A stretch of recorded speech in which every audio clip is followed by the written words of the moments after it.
बिस्मिल्लाहिर्रहमानिर्रहीम। अस्सलाम वालेकुम। आप देख रहे हैं यूट्यूब चैनल आम सी बातें। लड़की की लीक ऑडियो का पोस्टमार्टम, अल्लामा साद हुसैन रिजवी पर इल्ज़ाम लगाने वाले बेनकाब हो गए।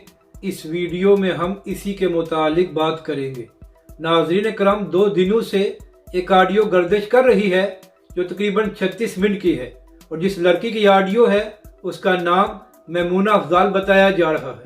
नाज़रीन कराम, इस ऑडियो में तहरीक लब्बैक पाकिस्तान और अल्लामा साद हुसैन रिजवी पर यह इल्ज़ाम लगाया जा रहा है कि तहरीक लब्बैक पाकिस्तान ने फ्रांस के मामले पर हुकूमत से कंप्रोमाइज़ किया और ये लोग अल्लामा खादिम हुसैन रिजवी अलैहिर्रहमा के मिशन से पीछे हट चुके हैं। और इसके अलावा इसी ऑडियो टेप में यह भी दावा किया गया है कि उस लड़की ने तहरीक लब्बैक पाकिस्तान के तमाम कायदीन से सवालात किए हैं, मगर किसी ने भी तसल्ली बख्श जवाब नहीं दिया। तो नाज़रीन कराम, पहली बात तो यह है कि अल्लामा खादिम हुसैन रिजवी अलैहिर्रहमा की ज़िंदगी में जो हुकूमत और तहरीक लब्बैक के दरमियान मुआहिदा तय पाया था, उसमें यह बात लिखी गई थी कि फ्रांस के सफीर का मामला कौमी असम्बली में हल किया जाएगा। और इसके बाद जो तहरीक लब्बैक पाकिस्तान और हुकूमत के दरमियान आखिरी मुआहिदा हुआ है, उसमें भी यही बात तय हुई थी कि फ्रांस के सफीर का मामला कौमी असम्बली में हल किया जाएगा। तो नाज़रीन कराम, जब अल्लामा खादिम हुसैन रिजवी अलैहिर्रहमा की ज़िंदगी में भी यही मुआहिदा हुआ था कि फ्रांस के सफीर का मामला कौमी असम्बली में हल किया जाएगा, और जो अल्लामा साद हुसैन रिजवी ने आखिरी मुआहिदा किया है उसमें भी यही बात तय हुई है, तो फिर तहरीक लब्बैक पाकिस्तान अपने मौक़िफ़ से किस तरह पीछे हटी है और तहरीक लब्बैक पाकिस्तान ने किस तरह कंप्रोमाइज़ किया है।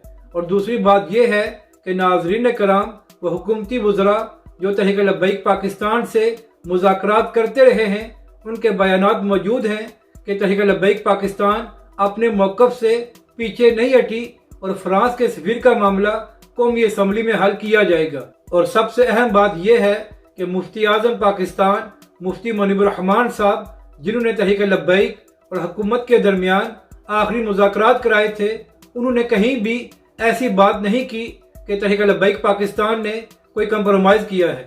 तो नाज़रीन कराम, जब मुफ्ती आज़म पाकिस्तान मुफ्ती मुनीबुर रहमान साहब तहरीक लब्बैक पाकिस्तान और अल्लामा साद हुसैन रिजवी के साथ खड़े हैं, तो फिर किसी अहले गैरे के इल्ज़ामात की क्या औकात रह जाती है। और नाज़रीन कराम, वो लोग जो फ्रांस के मामले पर खामोश रहे और मैदान में नहीं आए, उनसे कोई सवालात नहीं हो रहे और ना ही उन पर कोई इल्ज़ामात लगाए जा रहे हैं। इल्ज़ामात उन पर लगाए जा रहे हैं जो फ्रांस के मामले में मैदान में आए, 8-8 महीने जेलें काटी और हुकूमत का हर जुल्म बर्दाश्त किया। तो इससे यही बात साबित होती है कि ये सारी कैंपेन एक सोची समझी है और तहरीक लब्बैक पाकिस्तान के खिलाफ एक प्रोपेगेंडा किया जा रहा है। और नाज़रीन कराम, अगर किसी से सवालात होने चाहिए तो वो इमरान खान साहब और उनकी हुकूमत से होने चाहिए, क्योंकि इमरान खान साहब रियासत मदीना के दावेदार थे, तो उनसे पूछना चाहिए तो फिर आप लोगों ने तहरीक लब्बैक पाकिस्तान के साथ वादा खिलाफी क्यों की। तहरीक लब्बैक पाकिस्तान और अल्लामा साद हुसैन रिजवी आज भी उसी मिशन पर हैं जो अल्लामा खादिम हुसैन रिजवी अलैहिर्रहमा का था। जो लोग इल्ज़ामात लगा रहे हैं वो सिर्फ तहरीक लब्बैक पाकिस्तान की मकबूलियत को कम करने के लिए प्रोपेगेंडा कर रहे हैं। अपनी राय का ज़रूर इज़हार करें कि आपको ये वीडियो कैसी लगी, और हमारे इस चैनल को भी सब्सक्राइब करें।